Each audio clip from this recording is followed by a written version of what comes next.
Bem, vamos então continuar nossa aula sobre as características constitucionais do Tribunal do Júri.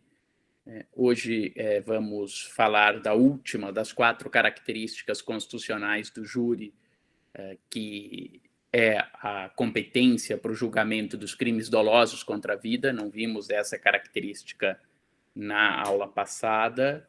E depois, na sequência, vamos tratar do procedimento propriamente dito. Espero que consigamos terminar hoje a parte do procedimento do Tribunal do Júri.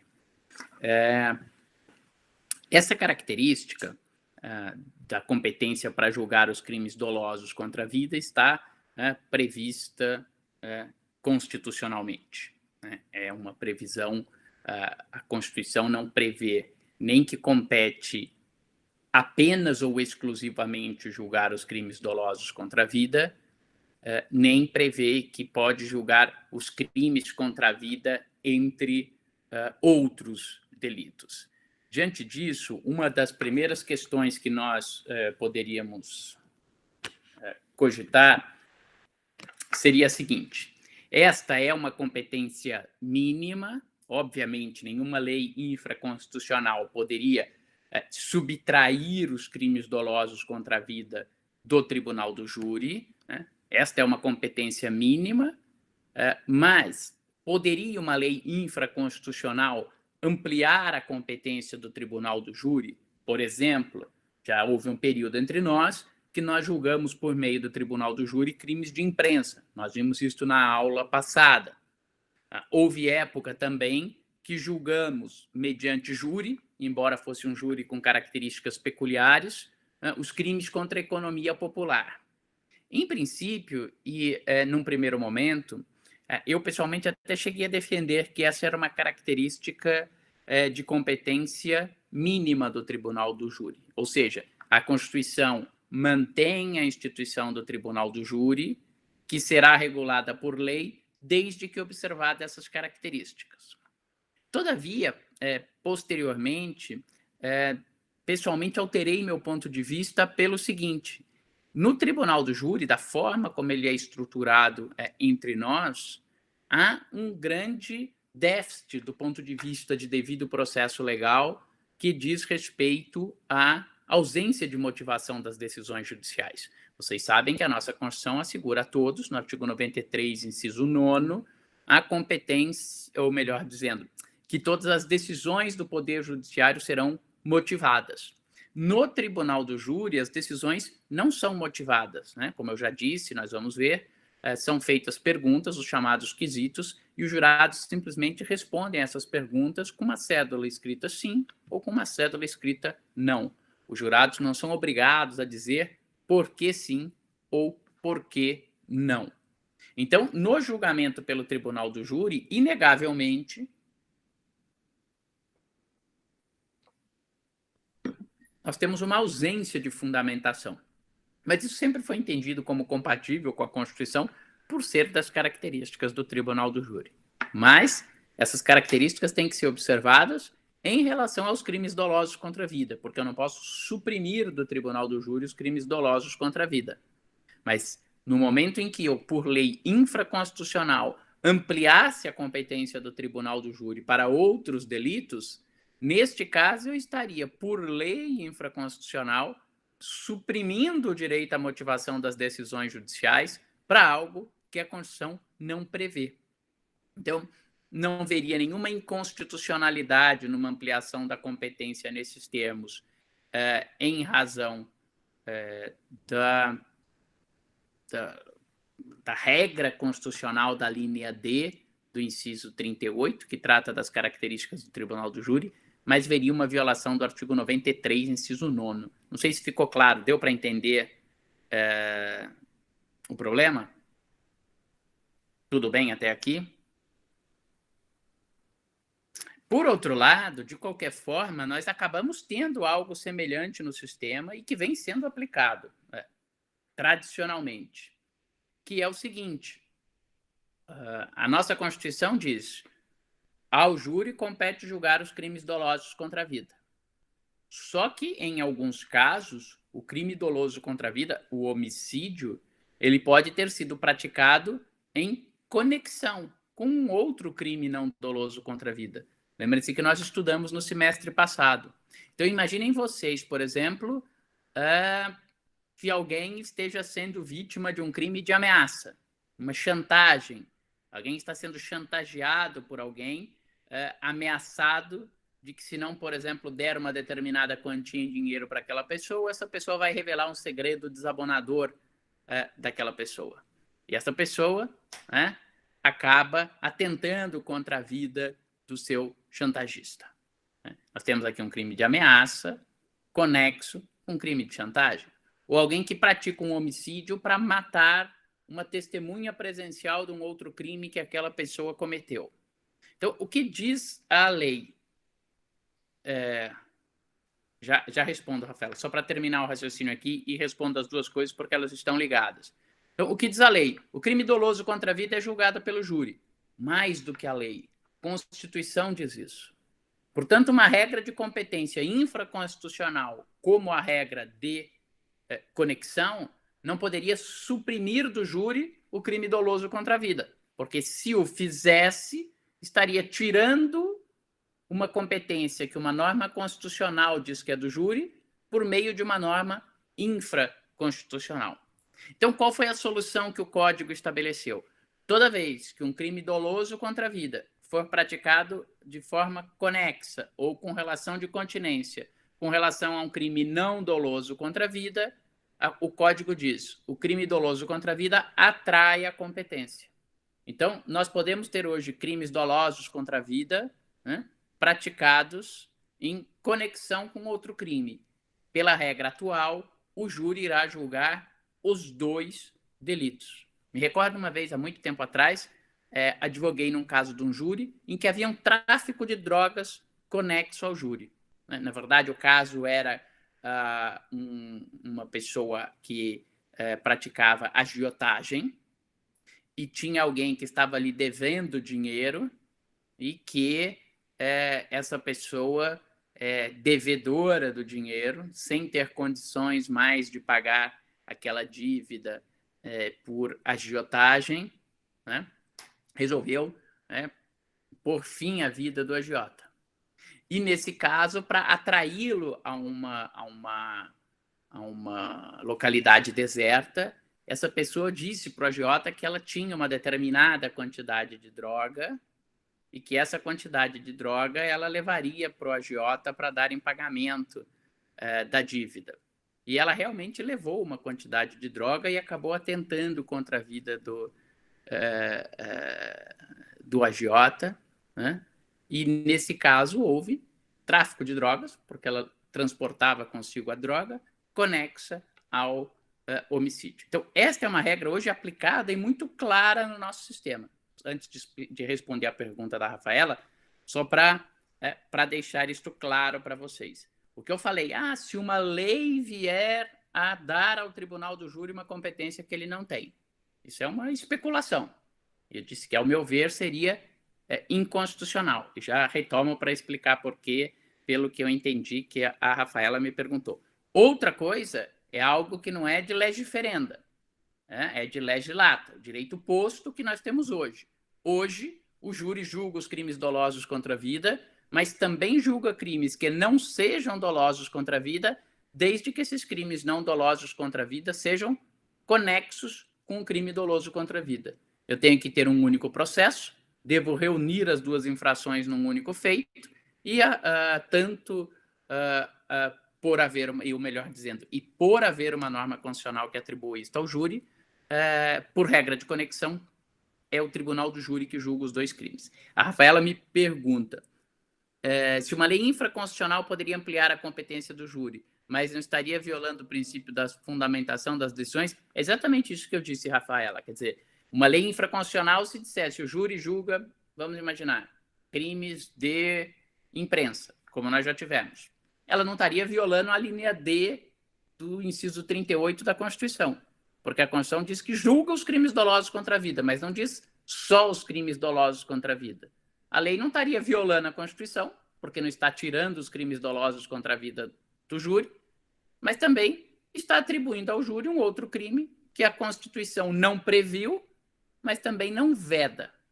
Né? Então, sob a ótica da linha D, esta lei seria perfeitamente compatível com a Constituição. O que eu disse é que, sob a ótica de um outro dispositivo constitucional, como no Tribunal do Júri as decisões não são motivadas, uma lei que assim o fizesse estaria afastando a garantia da motivação das decisões judiciais para casos em que, pela nossa sistemática constitucional, esta previsão é assegurada. Então, por isso que eu disse que uma lei que assim o fizesse não violaria regras do Tribunal do Júri, mas violaria o princípio da motivação das decisões judiciais. Deu para entender? Ok. Então, vamos lá. Outra situação agora. Agora, o oposto. É possível que nós tenhamos um crime doloso contra a vida que não seja julgado pelo Tribunal do Júri? A resposta é sim, desde que uma outra norma constitucional atribua essa competência para um outro órgão que não seja o Tribunal do Júri. Então, vamos lá. Embora hoje, com a interpretação atual que o Supremo Tribunal Federal dá, isso fique bem mais restrito. A Constituição prevê uma série de casos de foro por prerrogativa de função. Também é uma previsão constitucional. A Constituição só fala em crime comum. O Supremo Tribunal Federal, através de uma interpretação, na aula passada da pós-graduação, um aluno disse que os ministros do Supremo deram uma interpretação restritiva da Constituição. Eu falei, bom, você foi generoso. Os ministros do Supremo deram uma interpretação contra a Constituição. A Constituição fala crimes comuns. E o Supremo entendeu crimes praticados relacionados ao exercício da função durante o período do mandato. Então, para vocês entenderem, retomando o tema, então, se hoje um prefeito que tem foro por prerrogativa de função, no exercício do mandato de prefeito, praticar um crime de corrupção, exigir uma determinada quantia para, por exemplo, desapropriar um determinado imóvel, esse crime será um crime cometido relacionado à função durante o período do mandato. Vai ser julgado pelo Tribunal de Justiça. Se um prefeito, por outro lado, sair num domingo dirigindo seu carro embriagado, este crime de dirigir embriagado não é relacionado ao exercício da função. Portanto, ele não terá foro por prerrogativa de função. Mas vamos imaginar, por exemplo, que um deputado federal, em razão de uma divergência política, por exemplo, porque um deputado de oposição pede a abertura de uma CPI contra alguém, vá lá e atente contra a vida desse outro deputado. Mate ou tente matar esse outro deputado. Talvez por esse conceito lato de crimes relacionados com o exercício da função, eu poderia dizer que, nesse caso, nós teríamos uma hipótese de foro por prerrogativa de função. E aí, nesse caso, surgiria a seguinte questão. Eu tenho duas regras constitucionais. Uma regra constitucional que diz a competência do júri, porque o crime é doloso contra a vida.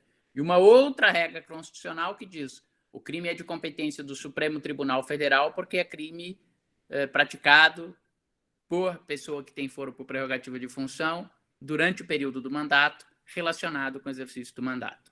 Nesses casos, e que eram bem mais frequentes antes do Supremo dar esta interpretação restritiva da norma constitucional, a jurisprudência pacificou-se no sentido de que, nesta hipótese, a norma que estabelece o foro por prerrogativa de função, ela tem características especiais em relação à garantia do Tribunal do Júri. E, portanto, ela prevalece sempre que a norma que estabelecer a prerrogativa de função estiver prevista na Constituição Federal, se esta pessoa praticar um crime doloso contra a vida, que seja um crime doloso contra a vida relacionado ao exercício da função, ele terá o foro por prerrogativa de função. Então, neste caso, embora cometendo um crime doloso contra a vida, não haverá julgamento pelo Tribunal do Júri, e sim pelo tribunal que tem a competência para para julgar aquela pessoa detentora de foro por prerrogativa de função. Tudo bem? Alguma dúvida? Bem, então, vamos lá. Prosseguindo aqui com o nosso tema. Algumas situações que poderiam gerar dúvida. Né? Entre estas situações estão os chamados crimes pré-ter-dolosos. Lembram-se dos crimes em que há um resultado morte que agrava aquele delito? Então, nós temos, por exemplo, lesão corporal de que resulta morte, estupro do qual resulta morte, né? Aborto do que resulta morte. Obviamente não a morte do feto, mas a morte da gestante. Durante um período, houve uma discussão muito intensa se os crimes pré-ter-dolosos, né, esses crimes que originariamente não são dolosos contra a vida, mas que acabam levando a um resultado morte, talvez o exemplo mais comum e mais utilizado seja o do chamado latrocínio, isto é, o roubo seguido de morte. Se esses crimes seriam ou não julgados pelo tribunal do júri. Acabou prevalecendo a posição de que não, eles não são estritamente crimes dolosos contra a vida. Há uma súmula do Supremo, súmula 603, que estabelece a competência para o processo e julgamento do latrocínio é do juiz singular e não do tribunal do júri. Súmula 603 do Supremo Tribunal Federal. Tudo bem? Até aqui? Ok. Eu disse para vocês na aula passada que o tribunal do júri está previsto na Constituição, né, como uma garantia fundamental, não está no capítulo do Poder Judiciário, e o tribunal do júri é um órgão da justiça comum.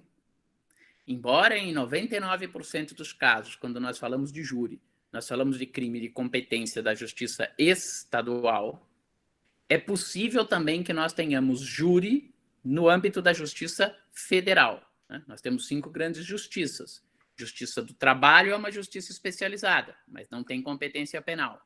Justiça militar é uma justiça especializada, tem competência penal. A júri militar, não. Pô, mas não há crime doloso contra a vida no Código Penal Militar? Sim. Então, por que o crime doloso contra a vida no Código Penal Militar não é julgado pelo tribunal do júri? Porque o júri é um órgão exclusivo da justiça comum, né? Embora hoje, por previsão constitucional, o crime doloso contra a vida, praticado por militar contra civil, acaba sendo julgado pelo tribunal do júri. Né? Então, a ginástica interpretativa da Constituição, e essa mudança de regra se deu primeiro no plano infraconstitucional e depois foi incorporada à Constituição, né? Lá por conta do massacre de Eldorado, dos Carajás, isso acabou sendo alterado.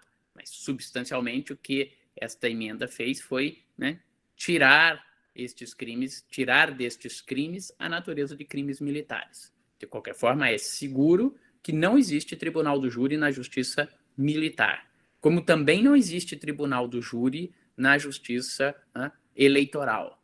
E também não há propriamente um crime eleitoral de homicídio eleitoral. Ainda que eu mate alguém impelido por algum motivo eleitoral, vou matar meu adversário político, vou matar alguém que produziu uma fake news contra mim e isso fez com que eu perdesse a eleição, ainda que haja um contexto eleitoral, não existe crime doloso contra a vida no Código Eleitoral. Portanto, nós, quando falamos em júri, estamos falando de órgão da justiça comum, justiça estadual e justiça federal. Por que é raro a existência de tribunal do júri na Justiça Federal? Porque as hipóteses de competência da Justiça Federal normalmente são hipóteses que não levam à prática de crime doloso contra a vida. Né? A hipótese mais característica de competência da Justiça Federal são os crimes que afetem bens ou interesses da União.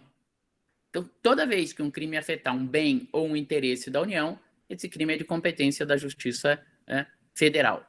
Né? Então, por exemplo, se eu praticar um roubo contra um banco privado, esse roubo é de competência da Justiça Estadual.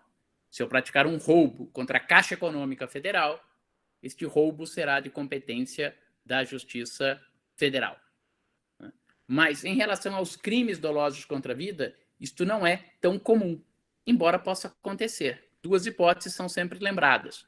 O crime doloso contra a vida praticado contra funcionário público da União no exercício das suas funções, ou o crime doloso contra a vida praticado por funcionário público no exercício das funções. Há algum tempo atrás, houve um homicídio que ficou bastante conhecido, que foram fiscais do Ministério do Trabalho, que foram fiscalizar denúncias de trabalho escravo numa fazenda e acabaram sendo assassinados. Este é um homicídio, crime doloso contra a vida, praticado contra funcionário público relacionado ao exercício da sua função. Imaginem vocês que um policial que um policial federal, Polícia Federal, no exercício da sua atividade de policial, ou um policial rodoviário federal, no exercício da sua atividade de policial, acabe matando alguém. Tem lá uma troca de tiro, ele sem estar em legítima defesa, porque a agressão foi já pretérita, atira e mata alguém. Este será um crime doloso contra a vida praticado por funcionário público federal no exercício das suas funções. Então, nesses dois casos, a competência é da Justiça Federal. Como é crime doloso contra a vida, será julgado pela Justiça Federal. Aí eu vou ter um júri federal, com exatamente o mesmo regramento dos júris estaduais. Tá certo? Há até uma súmula do STJ, súmula 147, compete à Justiça Federal processar e julgar os crimes praticados contra funcionário público federal quando relacionado com o exercício da função. E, embora não seja simulado, o mesmo entendimento vale não para o crime praticado contra o funcionário público federal, no exercício da sua função, mas para o crime praticado por funcionário público no exercício da função. Desculpa, eu não tinha visto uma pergunta aqui da Pietra. Então, só é competência da Justiça Militar os crimes dolosos contra a vida praticados por um militar contra outro militar. É isso, Pietra, né? Antigamente, qualquer crime doloso contra a vida, só para vocês entenderem o contexto histórico da lei, qualquer crime praticado por militar, desde que ele utilizasse a arma da corporação, era crime de competência da Justiça Militar, mesmo que não houvesse uma relação com a função. Então, por exemplo, antigamente, se um funcionário público, se um policial militar chegasse bêbado em casa, discutisse com a esposa, pegasse o seu revólver, que é da corporação, da PM, e matasse a esposa, antigamente esse seria um crime militar, né? O que não fazia nenhum sentido. Não é um crime daquelas condições de exercício da função militar. Num primeiro momento, isso foi tirado do Código e foi estabelecido que o crime doloso contra a vida praticado por militar contra civil deixaria de ser militar. Deixando de ser militar, passa para a Justiça Comum. Passando para a Justiça Comum por ser doloso contra a vida, é julgado pelo Tribunal do Júri. Depois isso foi incorporado à Constituição, né? Agora, se um militar praticar um crime doloso contra a vida contra outro militar, nesse caso, esse homicídio é crime militar e será julgado pela Justiça Militar, não pela Justiça Comum.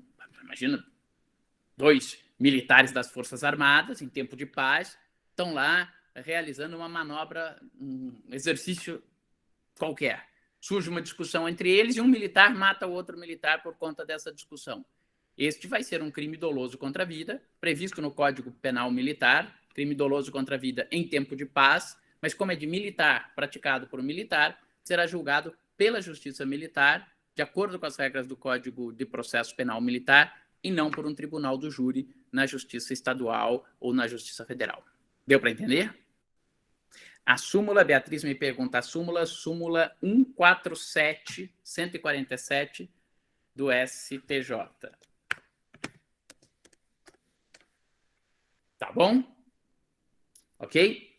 Há uma outra hipótese, não comum, mas que pode acontecer. A nossa Constituição prevê, no inciso 9º do artigo 109, que é competência da Justiça Federal julgar os crimes cometidos a bordo de navios e aeronaves, ressalvada a competência da Justiça Militar. Então, se por acaso eu tiver um crime doloso contra a vida praticado a bordo de uma aeronave ou a bordo de um navio, sem ser crime militar, esse crime também será julgado pelo Tribunal do Júri, no caso, Júri Federal. Há alguns anos houve um caso que foi investigado como homicídio, não sei se vocês se recordam, que aconteceu no Porto de Santos. Era um navio, esses navios de passageiro, né?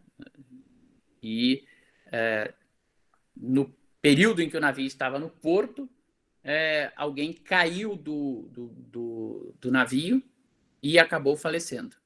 No começo, houve uma investigação para saber se essa pessoa caiu, por exemplo, por descuido, ou porque, sei lá, estava embriagada, ou se por acaso aquilo teria sido um homicídio.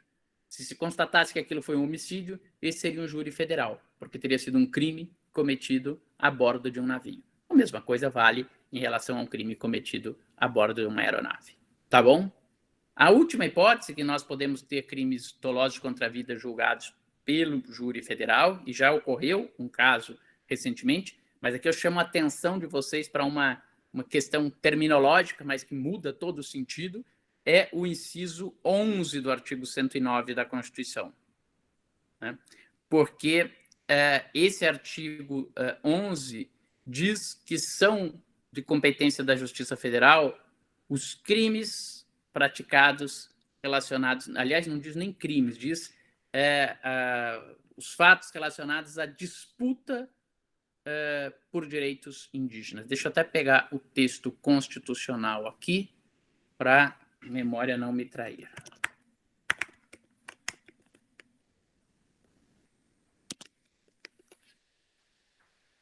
Vamos lá, vou ler para vocês. Artigo 109 da Constituição.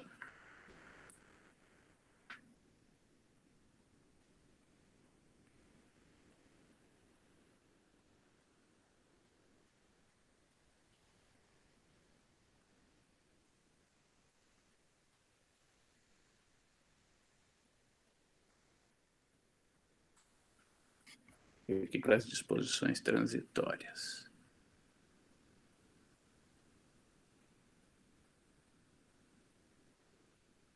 Então, vamos lá. Desculpa. O inciso 11 do artigo 109 da Constituição diz que compete à Justiça Federal julgar, como eu disse, não são crimes, mas diz julgar a disputa sobre direitos indígenas. Disputa sobre direitos indígenas. Então, vejam que não precisa ser nem matéria penal. Por exemplo, uma reintegração de posse de um fazendeiro contra indígenas que estão na fazenda porque dizem que aquela área deve ser demarcada. Essa ação de reintegração de posse é da Justiça Federal, porque diz respeito à disputa por direitos indígenas. Vamos imaginar que essa atividade de reintegração de posse acaba indo às vias de fato, chegando a um conflito, e nesse conflito há um assassinato de um indígena.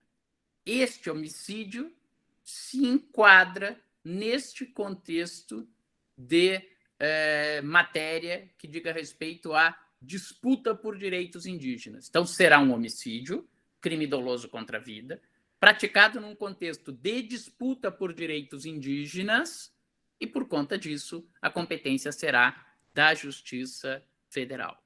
Chamo a atenção de vocês, contudo, que há uma súmula do STJ, súmula 140,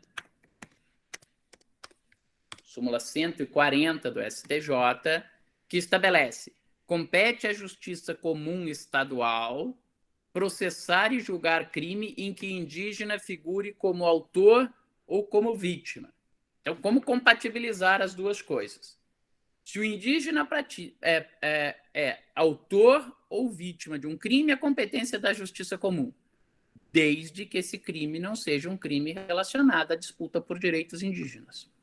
Tá certo? Então, um indígena que está lá na cidade, compra uma porção de maconha e vai lá fumar um cigarro de maconha. Se esse indígena for preso, ele é o autor de um crime praticado por indígena. Crime de posse de substância entorpecente. Vai ser julgado pela Justiça Comum. Certo? Se um indígena agredir a sua esposa, crime da Lei Maria da Penha, vai ser julgado pela Justiça Comum. Agora, se o crime praticado pelo indígena, e aí, obviamente, que não precisa ser um crime doloso contra a vida, se der num contexto de disputa por direitos indígenas, este crime, pouco importa daí se o indígena é autor ou vítima, será de competência da Justiça Federal. Então, um crime de esbulho possessório é disputa por direito indígena, a competência da Justiça Federal. Né? Um crime de homicídio, mas relacionado à disputa por terra indígena, será de competência da Justiça Federal. Deu para entender? Tudo bem? Portanto, pensem assim, que é o jeito mais fácil. Se o crime é praticado por indígena ou contra indígena, em regra, a competência da Justiça Estadual. Súmula 140 do STJ. Salvo se este crime praticado por indígena ou contra indígena ocorrer num contexto de disputa por direitos indígenas. Aí a competência será da Justiça Federal. E no caso que nos interessa agora, se esse crime for um crime doloso contra a vida, a competência será do Tribunal do Júri da Justiça Federal. Tudo bem? Deu para entender a diferença das situações? Ok? Então vamos lá. Vamos prosseguir. O procedimento do Tribunal do Júri, eu tinha dito isso a vocês na aula passada, ele é um procedimento bifásico. Aquilo que nós estamos acostumados a ver na televisão, jurados, etc., é a parte final da segunda fase do procedimento do Tribunal do Júri. Isso eu havia dito a vocês. Disse a vocês também que a primeira fase do procedimento do Tribunal do Júri, chamada juízo de acusação, ela é muito semelhante ao procedimento comum e se desenvolve exclusivamente perante um juiz togado. Nós não temos um grande júri, um júri de acusação, como existiu no começo no Código de Processo Criminal do Império. Nós temos um júri na segunda fase, na chamada fase do juízo da causa. Não temos júri na primeira fase, juízo da acusação. Vocês vão ver também alguns autores que, por um favor histórico, assim era chamado no Código do Império, chamam também esta primeira fase de formação da culpa. A formação da culpa é a primeira fase do procedimento do júri. Quais são as diferenças dessa primeira fase em relação ao procedimento comum? Então, vamos aqui, eu vou colocar o slide aqui para vocês.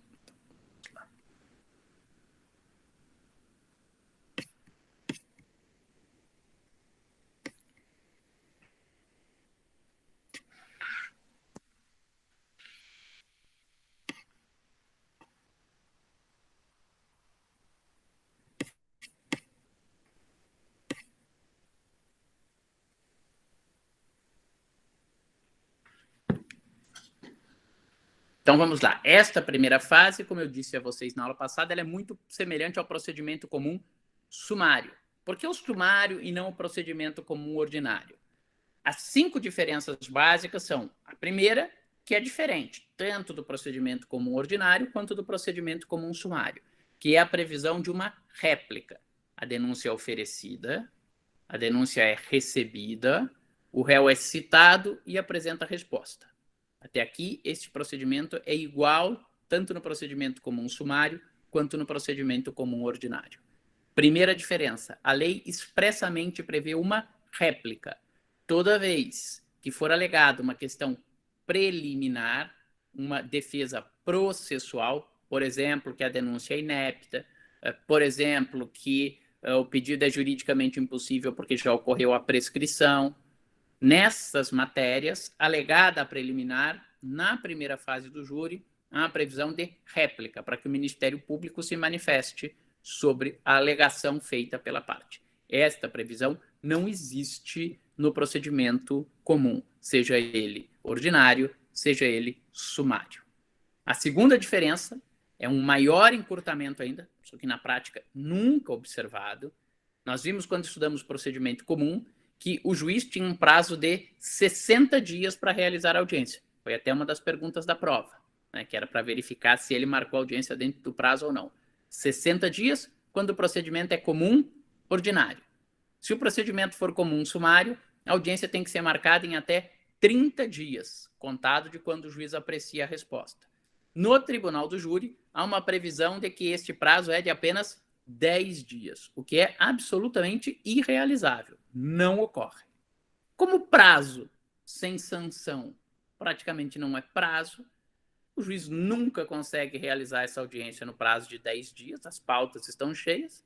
O máximo que poderia ele estar sujeito é a uma sanção de natureza administrativa por descumprimento do prazo. O juiz justifica lá, excediu o prazo legal por excesso de serviço ao qual não dei causa. Feito isto, nada acontecerá. Mas, pelo menos em lei, esta é uma outra diferença. Um prazo menor, significativamente menor, irrealizável, de apenas 10 dias. Depois nós temos duas outras características dessa primeira fase, que são semelhantes às do procedimento sumário. Não há previsão de diligências complementares. Lembram-se que nós vimos no procedimento comum ordinário, terminada a instrução, o juiz indaga as partes se há alguma diligência complementar a ser feita, aquela diligência cuja necessidade se origine de fato apurado no curso da instrução. Isto existe no procedimento comum ordinário, artigo 402, não existe no procedimento comum sumário. No procedimento da primeira fase do júri, aqui nós temos uma situação igual à do procedimento sumário, porque também não existe essa previsão de diligências complementares. A lógica para que não haja essas diligências complementares é que, se o réu for pronunciado, ele vai requerer depois essa diligência para realizá-la na sessão de julgamento. E a última diferença a quarta diferença é que, também igual ao procedimento sumário, não há previsão de conversão dos debates orais em memoriais e o ato final, que no procedimento comum é sentença e que no júri pode ser uma daquelas 4 decisões, pronúncia, impronúncia, absolvição sumária ou desclassificação, a decisão final da primeira fase deve ser dada oralmente em audiência. Esta regra também, na grande maioria dos casos, não se aplica na prática. Não é comum que, ao término da audiência, não é comum que esta audiência seja una, como prevê a lei, e justamente porque ela já está fragmentada, mesmo sem previsão legal, não é comum que haja debates orais e decisão oral do término da primeira fase.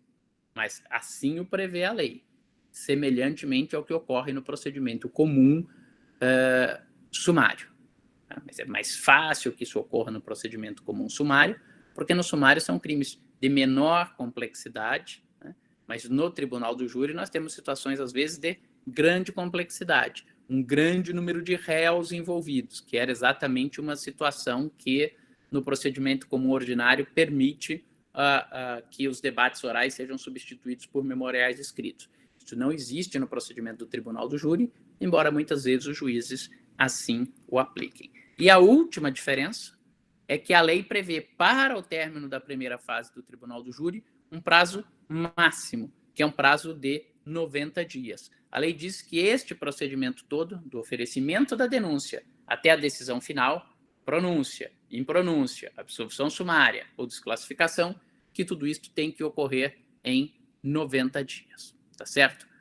Estas são, portanto, as 5 características dessa primeira fase do procedimento que marcam o juízo de acusação. Tá? Bom, tem um prazo de 90 dias. Qual a consequência se este prazo for superado? A princípio, nenhuma, salvo se o acusado estiver preso cautelarmente. Lembra-se quando nós vimos as prisões, que eu disse a vocês que, se o acusado estiver preso cautelarmente, o excesso de prazo pode dar origem ao relaxamento daquela prisão, porque ela se torna ilegal quando ela excede a razoável duração do processo. A nossa Constituição assegura o direito ao julgamento em prazo razoável e as convenções internacionais de direitos humanos prevêem que o réu tem o direito de ser desencarcerado se o processo exceder o prazo razoável. As convenções não dizem qual é este prazo razoável, mas aqui nós temos uma lei que estabelece um prazo. Portanto, é de se considerar que o razoável seja 90 dias. Bom, mas às vezes o caso foi um pouco complexo, houve algum pequeno atraso, 91, 92, 95, né? Vamos aproveitar que é 90 e vamos usar aqui uma metáfora futebolística. prazo normal de um jogo de futebol, 90 minutos. Bom, mas às vezes um jogador se machucou, às vezes você teve um cartão vermelho, você tem circunstâncias extraordinárias que justificam que haja um pequeno atraso. No caso, uma prorrogação do prazo do jogo. Eu vou prorrogar por 3 minutos, por 4, por 5, por 10 minutos já é algo raro. Mas nenhum juiz vai prorrogar o prazo do jogo por mais 90 dias. Prazo de jogo, desculpa, por mais 90 minutos. Transportando isso para o tribunal do júri, atrasar um pouco é razoável. Agora, dobrar o prazo, levar 6 meses para a conclusão da primeira fase, isso provavelmente vai caracterizar um excesso de prazo e autorizará o relaxamento daquela prisão. Tudo bem? Até aqui? Ok. Então, visto essas características que diferenciam, né, então, nós temos, em síntese, nada muito diferente do que nós já vimos até agora. Então, como é que seria essa primeira fase do procedimento do júri? Eu vou voltar aqui aquele nosso slide no começo, em que eu fazia uma síntese,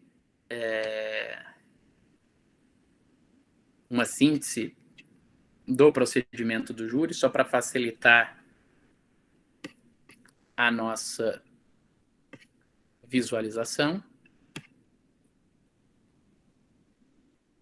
Não era isso aqui que eu queria.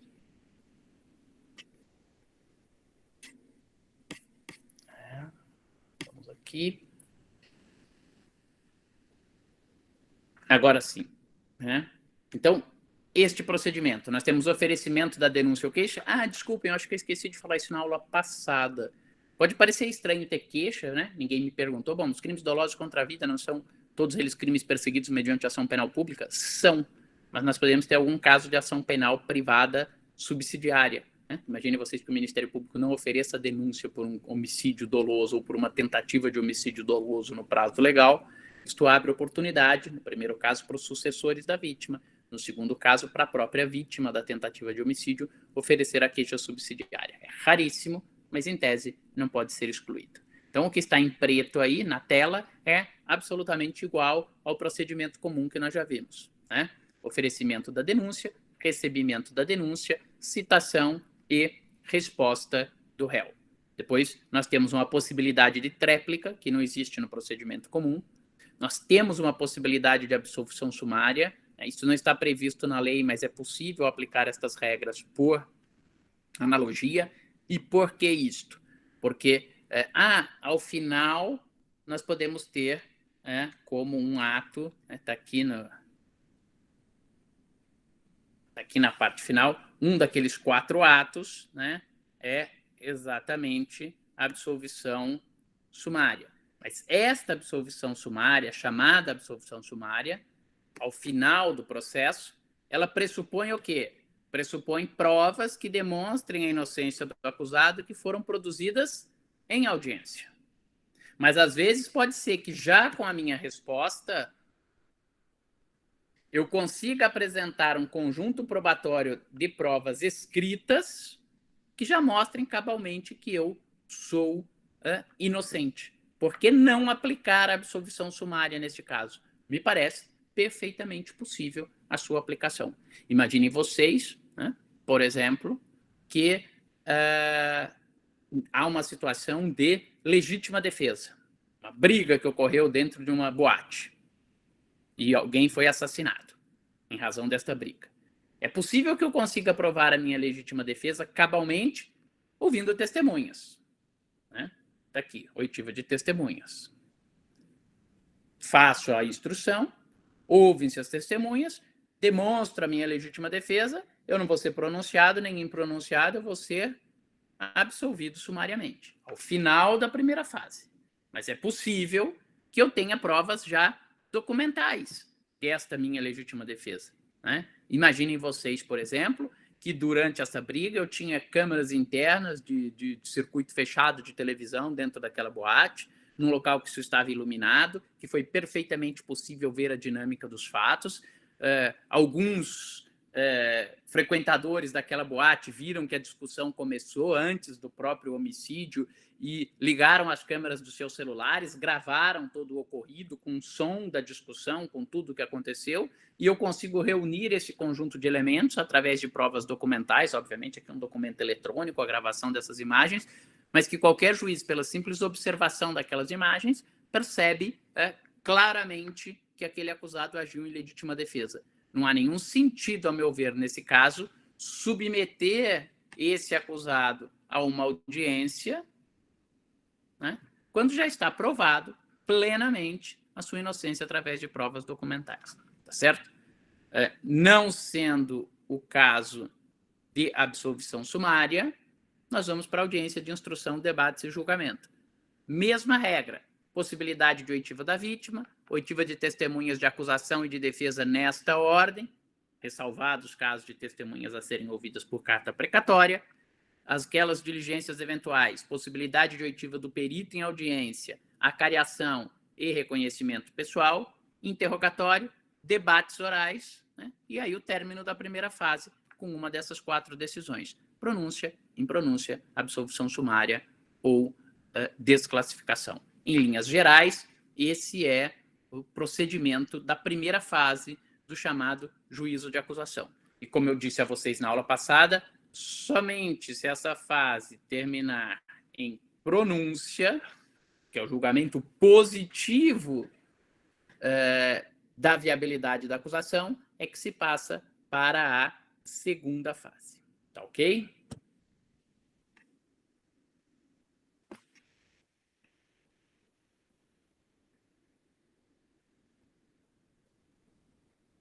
Alguma dúvida sobre essa primeira fase do procedimento? Alguma questão dessa sequência dos atos que não tenham ficado claras? Agora nós vamos passar a ver em detalhe cada uma das hipóteses que levam a estas 4 decisões: pronúncia, impronúncia, absolvição sumária e desclassificação. Tem uma pergunta do Guilherme.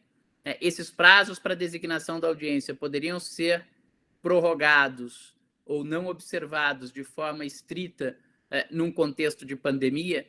Sim, Guilherme, as audiências estão todas suspensas, mas eu digo a você, não precisa de um contexto de pandemia, esse prazo de 10 dias, e muitas vezes também o prazo de 30 dias para o procedimento sumário e 60 dias para o procedimento comum ordinário não são observados, mesmo fora de um contexto de pandemia. Os juízes tentam observar o prazo legal nos casos de acusados presos cautelarmente, porque nesse caso, se não observar, implica a ilegalidade da prisão com relaxamento da prisão.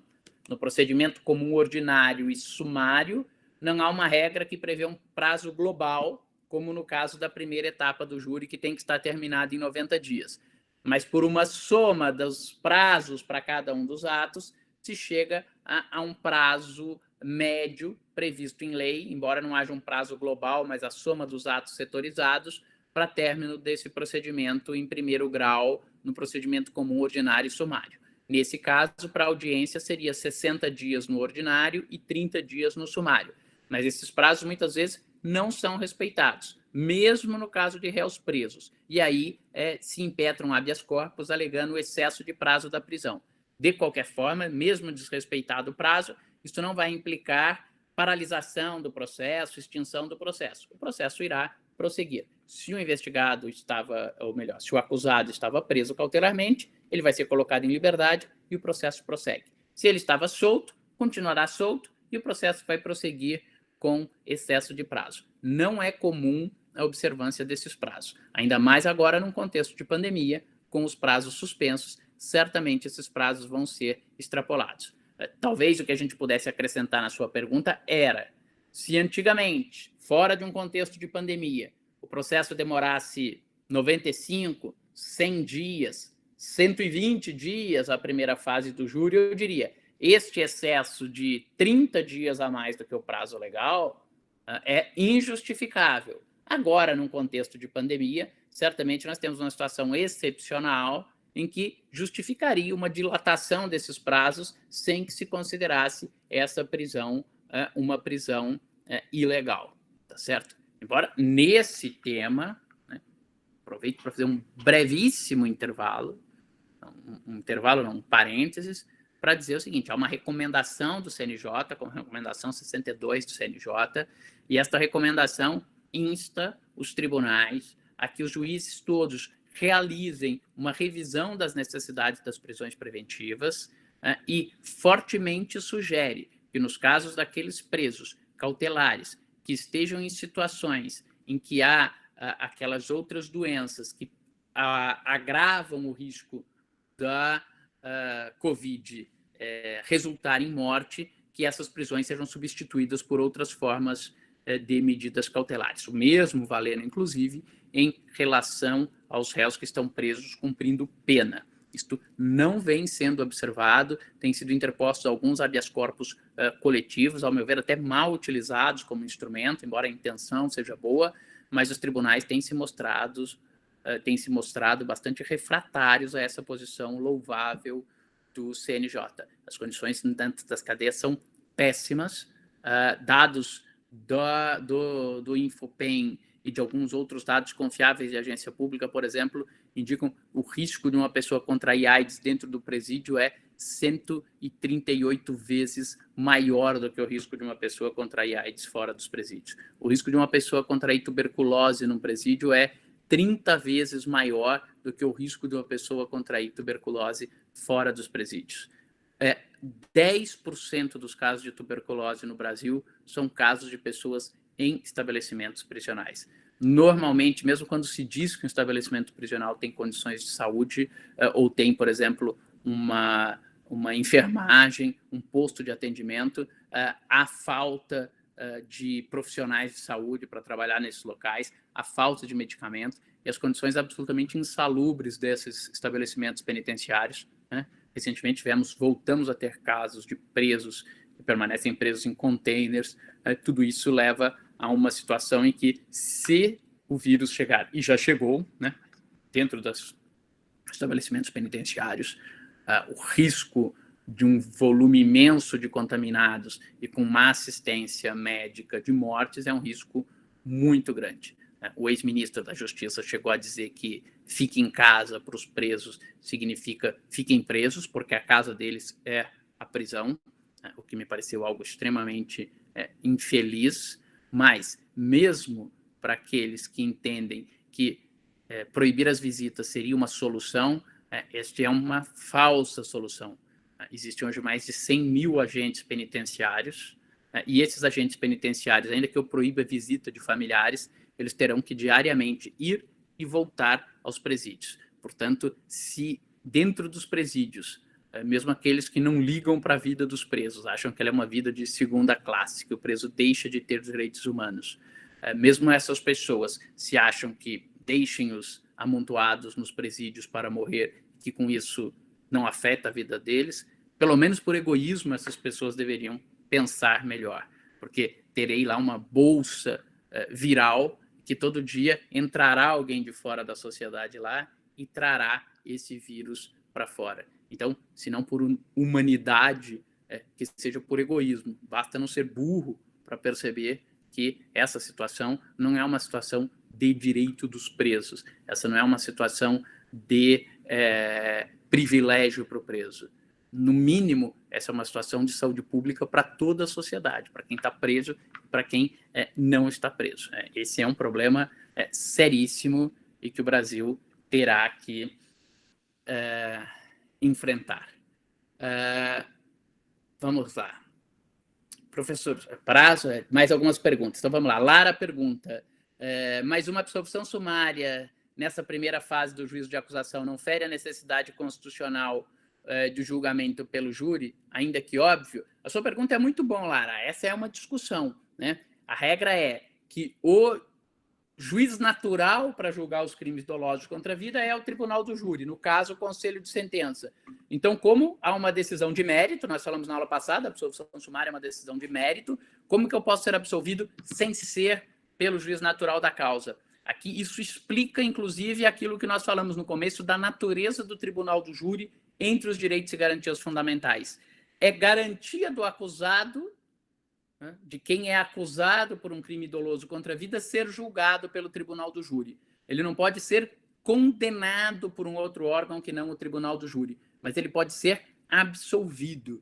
Até se nós formos pensar na lógica do devido processo legal, ela é uma garantia para privar alguém de sua liberdade. Ela é uma garantia para sancionar alguém. A Constituição diz no inciso 54 que ninguém será privado da sua liberdade ou dos seus bens sem o devido processo legal, né? Mas eu posso abreviar o processo penal para manter o estado de inocência. E aqui é uma dessas situações.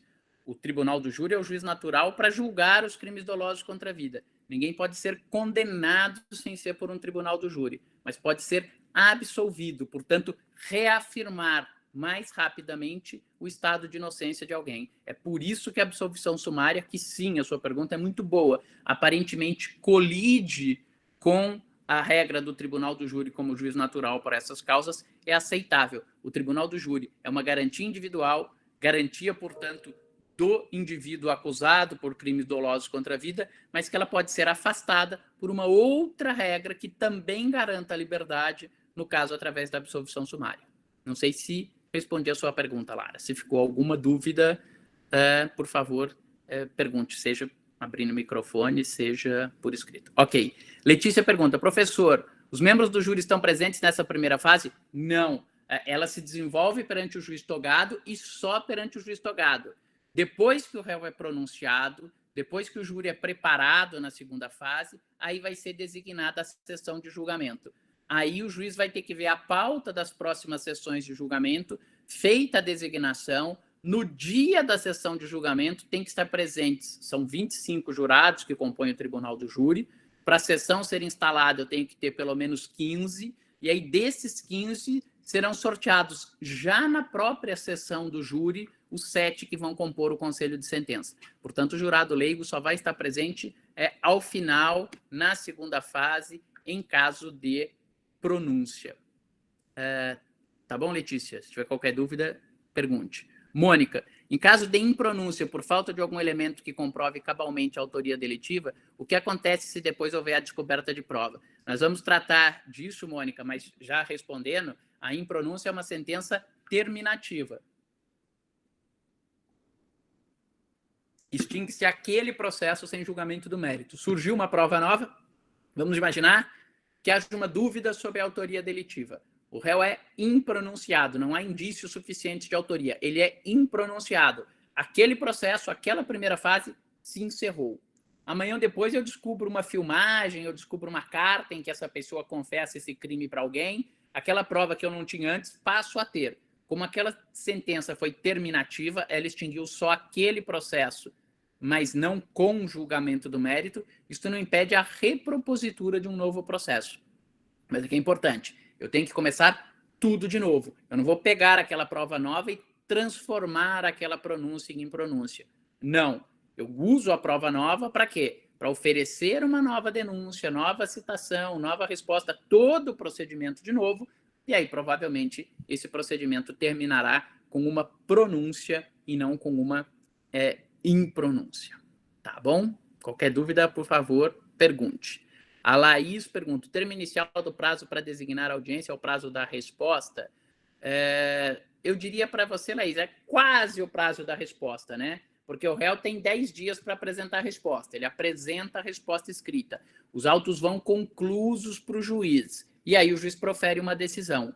Da data desta decisão é que a audiência tem que ocorrer em 60 dias no procedimento ordinário, em 30 dias no procedimento sumário ou em 10 dias no procedimento do júri. Então, é um pouquinho mais do que os 10 dias da resposta. A resposta é apresentada, os autos vão conclusos para o juiz decide o que fazer, normalmente designando a audiência, e aí desse ato é que eu tenho os 10 dias para a audiência ser realizada. Tá bom? Mais alguma pergunta, pessoal? Ok.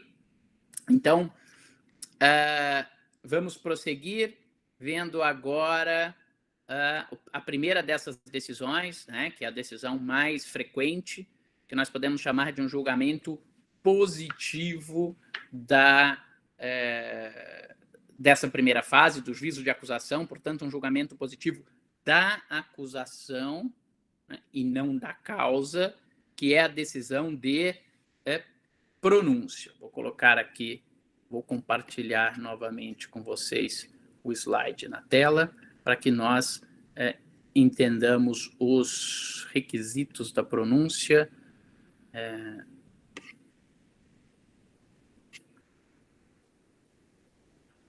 Vamos lá, deixa eu ver se eu pus aqui para compartilhar.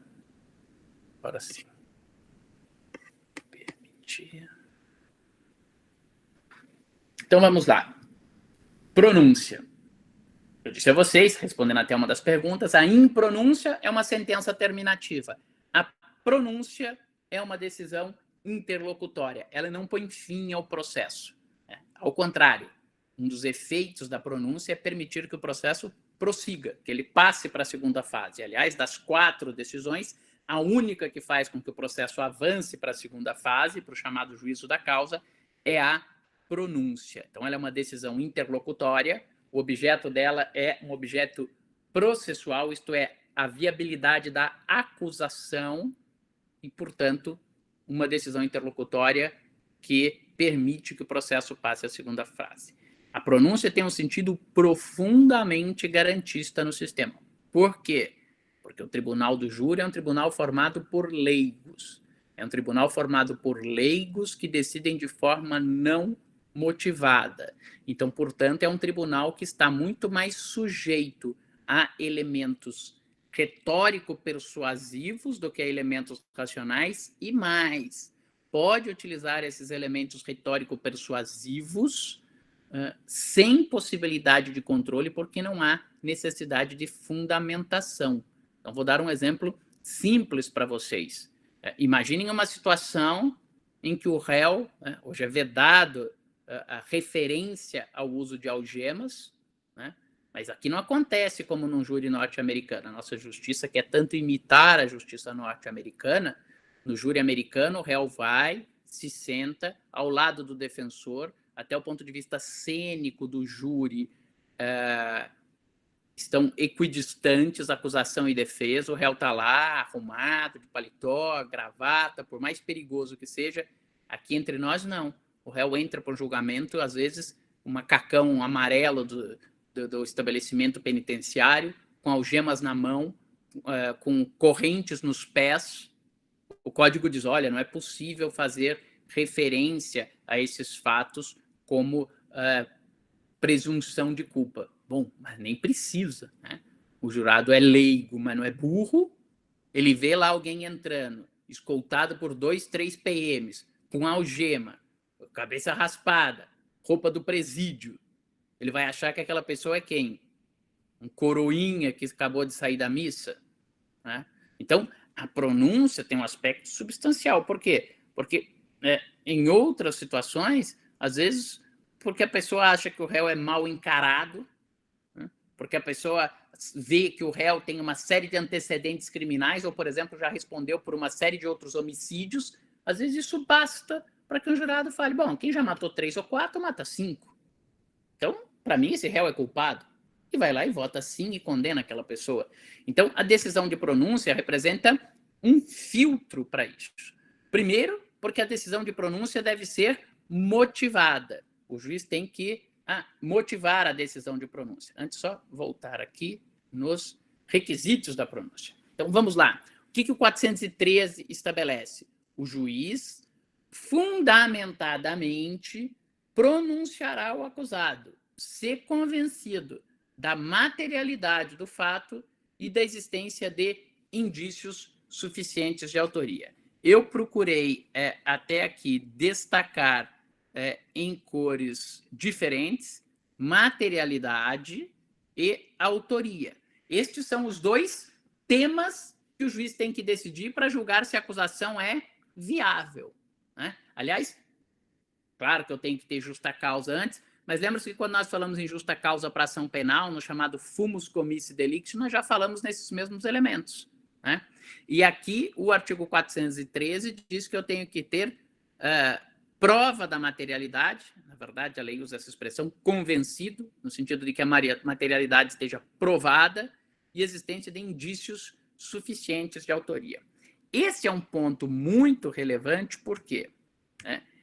Se nós formos analisar, há uma diferença de estándar probatório, isto é, degrau de suporte probatório que eu exijo para esses temas. Em relação à materialidade do fato, a lei diz que o juiz tem que estar convencido da materialidade dos fatos. Convencido no sentido de ter certeza. Portanto, não é um mero juízo de probabilidade. Claro, sempre quando nós falamos em verdade, é uma verdade relativa. Quando nós falamos ter certeza, é um elevadíssimo grau de probabilidade, né? Mas, de qualquer forma, aqui, num sentido vulgar, é preciso que o juiz tenha certeza. É preciso que ele esteja convencido da materialidade. Então, se alguém é denunciado pela morte de uma pessoa, ao final da primeira fase, a tese defensiva é: esta pessoa não foi assassinada, ela, na verdade, se matou. Ela estava com dívidas, ela já tinha reclamado da vida, foi encontrado um pote de remédio do lado da cama. Bom, mas acho que essa pessoa não tomou o remédio voluntariamente, o remédio foi subministrado a ela à força por quem a queria ver morta. Não, mas ela tem uma carta aqui que ela dizendo que ia pôr fim à vida. Mas a gente fez um exame grafotécnico, não ficou plenamente comprovado que a letra era dessa pessoa. Enfim, se eu tiver uma dúvida se aquela pessoa foi assassinada ou se ela se matou, o juiz não estará convencido da materialidade do fato. Já com relação à autoria ou participação, a lei não exige que o juiz esteja convencido. A lei diz que deve haver indícios suficientes de autoria ou participação. Por indícios suficientes, entendam um juízo de probabilidade, ainda que uma probabilidade elevada, né? Veja que, por exemplo, quando a gente fala em justa causa para ação penal, lá para o começo do processo, né, normalmente a gente fala que tem que ter prova da materialidade e indício de autoria. Aqui a lei não só usa a expressão indícios no plural, mas não é uma questão numérica, matemática, tem mais ou menos indício, mas a lei reforça dizendo que esses indícios têm que ser indícios suficientes. O Código de Processo Criminal do Império usava até uma expressão mais forte. Dizia que esses indícios de autoria deveriam ser indícios veementes da autoria. De qualquer forma, é um juízo aqui de probabilidade elevada. Justamente por isso, me parece que é necessário criticar. A jurisprudência, de forma quase unânime, diz o seguinte: para a pronúncia não vigora o indúbio pro réu, vigora um indúbio pro societate. Na dúvida, pro sociedade. Isto é, na dúvida, pro acusação, significa que se eu estiver na dúvida, eu devo pronunciar ao acusado. Isto não está certo. A lei em nenhum momento prevê este indúbio pro societate. O que acontece é, primeiro, em relação à materialidade delitiva, a lei diz que o juiz tem que estar convencido. A materialidade tem que ser certa. Portanto, é evidente que não vigora um indúbio pro acusação. Se eu tiver dúvida sobre a materialidade delitiva, a hipótese será de impronúncia, como nós já vamos ver na sequência. O artigo 414, na sequência, diz que o juiz impronunciará o acusado se não estiver convencido da materialidade do fato. Ele, estando convencido, juízo de certeza, pronuncia. Se houver dúvida, isto é, ele não estiver convencido, ele impronuncia o acusado. Portanto, em relação à materialidade, que o estándar probatório é um estándar de certeza, não vigora, sem qualquer discussão, essa lógica jurisprudencial mal feita do indúbio pro societate. Já com relação à autoria, aqui realmente não é preciso que nós tenhamos um conjunto de provas que permitam um juízo de certeza, mas um juízo de probabilidade. É necessário que tenha mais chance de que aquele réu tenha sido o autor do delito do que não. Se houver esses indícios suficientes que indicam uma probabilidade elevada de autoria, o réu deverá ser pronunciado. Então, vejam, em relação à autoria, é correto dizer que não se exige um juízo de certeza. Sim, não se exige um juízo de certeza. Portanto, ainda que haja alguma dúvida, mas uma dúvida leve, isto é, haja uma possibilidade pequena de que o crime tenha sido cometido por outra pessoa, embora haja bem mais chance de que o crime tenha sido cometido pelo acusado, este acusado deverá ser pronunciado. Então, aqui, talvez, num sentido, eu pudesse dizer que não é necessário certeza, basta probabilidade. Portanto, algum grau de dúvida pequena não impossibilitaria, quanto à autoria, um juízo de pronúncia.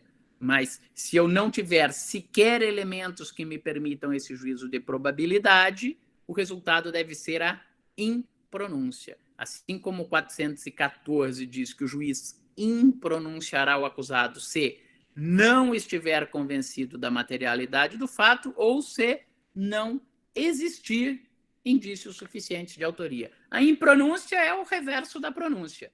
É a pronúncia vista no espelho, se me permitem.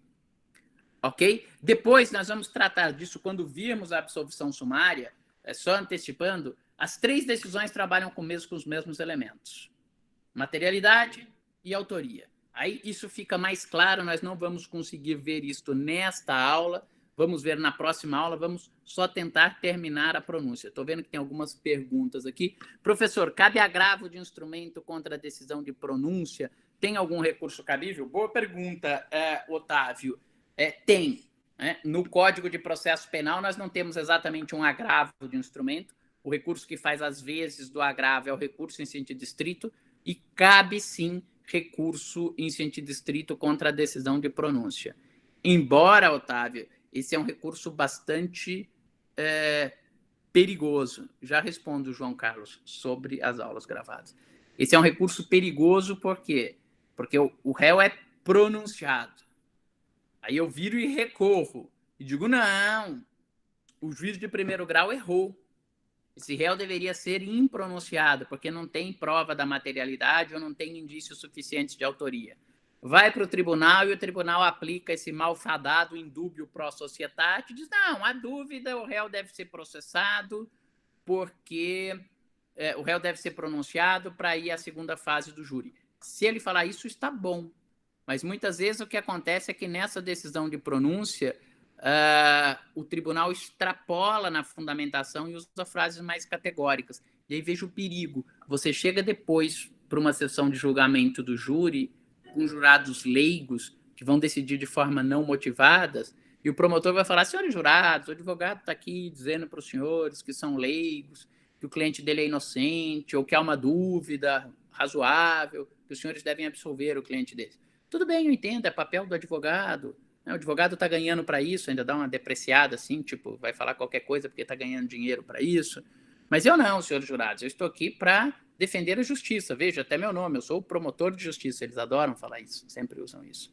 Falo, mas não sou só eu, se os senhores acham que eu também tenho aqui um viés, que eu também sou um acusador, veja só, o juiz anterior que examinou a causa, os senhores estão aqui pela primeira vez, mas o juiz é um juiz experiente, julga a vida inteira, dá muitas sentenças. O que ele fez? Pronunciou o réu. Se o réu fosse inocente, não seria pronunciado.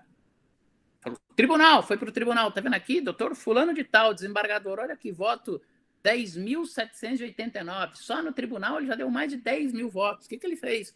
Pronunciou o acusado.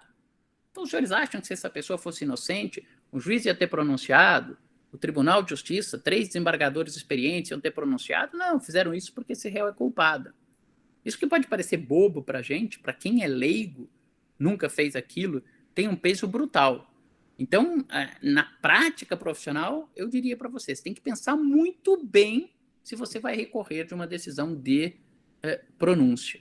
Tem que ter grande chance de julgar, porque se você perder, embora o código diga, nós vamos ver na próxima aula, que na sessão de julgamento, o acusador não pode utilizar a pronúncia com argumento de autoridade, que é isso que eu falei para vocês, sempre se acaba dando um jeitinho de explorar isso daí. Tá bom? Tudo bem? Ô João, sobre colocar a aula gravada, a aula passada eu até recebi, eu não sei por que não foi gravada por mim, eu procurei no meu Drive, não estava lá. foi no drive de alguma aluna, de alguma colega de vocês, confesso, peço desculpa agora que eu me esqueci do nome, mas eu recebi um e-mail depois dizendo, você está recebendo a aula gravada. Eu confesso que aqui na minha ignorância informática eu fiz de tudo para tentar.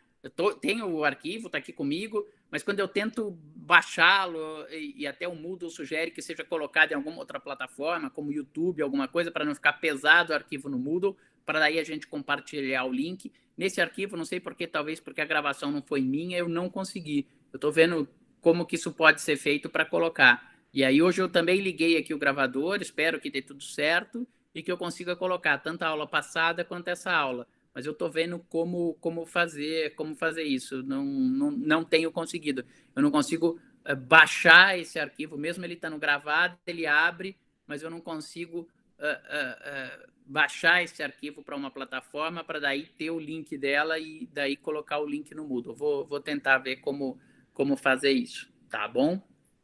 Ok até aqui com relação à pronúncia. Bom, então, vamos lá. Com relação ao recurso, eu já falei, é o recurso em sentido estrito que cabe da decisão de pronúncia. Quem quiser anotar aí, inciso 4º do artigo 581, o fundamento do recurso sob a pronúncia. Nos slides de vocês, eu digo que o juiz deve, na pronúncia, usar uma linguagem moderada, em termos sóbrio e comedidos. Essa é uma expressão de Frederico Marques. A pronúncia deve ser feita em termos sóbrios e comedidos.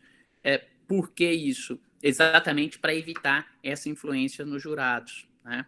Então, veja, se um juiz na pronúncia chegar e virar e falar o seguinte, não há a menor dúvida que o réu é o autor do homicídio, ou falar assim, um acusado tem que ser uma pessoa desumana para praticar um homicídio a sangue frio com essas características, ou falar, afasto a absurda alegação da defesa de ocorrência de legítima defesa. Uma pronúncia nesses sentidos, né, ela é praticamente uma condenação antecipada, e isso pode ter uma grande repercussão pelos jurados. Então vejam que não é uma atividade fácil do juiz nesse momento, porque ele tem que fundamentar, a pronúncia é uma decisão, e como decisão judicial de juiz togado tem que ser fundamentada, justamente para que ela tenha esse caráter protetivo. Por outro lado, ela tem que ser fundamentada em termos moderados. Então, se o juiz faz um pouquinho para baixo, você fala, a pronúncia é nula porque ele não fundamentou direito. Se o juiz exagera um pouquinho para cima, você vai dizer, a pronúncia é nula porque ele usou uma linguagem carregada que pode influenciar os jurados. Então, o juiz tem que estar bem atento na linguagem que ele vai utilizar na decisão de pronúncia. Deve ser uma linguagem moderada. O melhor jeito de evitar isso é que ele se limite a expor as provas que permitem atingir aquela exigência legal. Em relação à materialidade, ele tem que estar convencido, e aí é fácil, porque normalmente a materialidade vai estar provada por um exame de corpo de delito, né? Tirando uma hipótese que há uma dúvida sobre a causa da morte, se foi uma morte natural, se foi uma morte provocada, tal. Normalmente os problemas de pronúncia não são problemas de materialidade, são muito mais problemas de autoria. O réu discutindo se tem ou não aqueles indícios suficientes, isto é, se há um conjunto probatório que permite ou não aquele juízo de probabilidade elevada de que ele seja o autor. E aqui o melhor modo é o juiz realmente falar, olha, a lei não exige certeza, não cabe a mim nesse momento dizer se o réu é ou não culpado, a lei diz que basta que haja uma probabilidade de autoria e nesse momento, de acordo com essas provas, no meu entender, há esta probabilidade. Extrai essas probabilidades dos elementos probatórios tais, que permitem ou dão suporte para a conclusão de que os fatos ocorreram da maneira descrita na denúncia, que foram praticados pelo acusado ou foram praticados em concurso ou com a participação do acusado, que isto é a hipótese mais provável para a explicação desse fato. Se ele usar uma linguagem nesses termos, ele justifica a exigência legal, por um lado, e, por outro lado, ele não extrapola o limite da fundamentação. Tá bom? Deu para entender até aqui? Nós estamos no slide 16. Para quem estiver acompanhando pelos slides, não falta muita coisa. Nós temos aqui, são 23 slides. Eu vou pedir licença para vocês para terminar a aula hoje um pouquinho mais cedo, porque eu entro agora direto às 9 horas numa banca aí da faculdade, numa banca de mestrado, só para ter um tempinho para eu separar o material aqui da banca e também para não atrasar os demais professores que vão estar para compor essa banca. Só peço que me lembrem, na próxima aula, falta um aspecto da pronúncia que eu quero tratar com vocês, mas que pode ser um pouquinho mais detalhado e demorar um pouquinho mais, que é o problema da qualificadora. Se a denúncia é por um homicídio qualificado, se o juiz pode excluir a qualificadora da pronúncia, ou, caso contrário, se a denúncia não indica uma qualificadora, mas surgirem elementos probatórios que apontem para que aquele homicídio foi qualificado, se o juiz pode incluir ou não a qualificadora na pronúncia. Então, com isso, hoje nós terminamos a pronúncia, salvo essa hipótese da qualificadora. Mas depois, na próxima aula, quando nós formos falar da impronúncia e da absolvição sumária, que também tratam desses mesmos temas, isto é, materialidade e autoria delitiva, a gente ainda faz alguma comparação com a pronúncia. Tá bom? Agradeço a atenção de vocês, espero que todos estejam com saúde, bem, assim como os familiares, e semana que vem nos encontramos. Antes da próxima aula, eu vou já colocar no Moodle os slides da sequência da segunda fase do júri, porque acho que na próxima aula a gente consegue terminar essa primeira fase e já dá para pelo menos começar a próxima fase, aí sobrar mais tempo para a gente tratar da parte da sessão do júri propriamente dito. E vou tentar nesses dias ver se eu consigo aí buscar algum tutorial, alguma coisa, colocar tanto a aula passada quanto a aula de hoje disponível no Moodle. Tá bom? Alguma dúvida? Tudo bem? Boa semana para todos, então. Até semana que vem, ok? Até logo a todos. Tchau.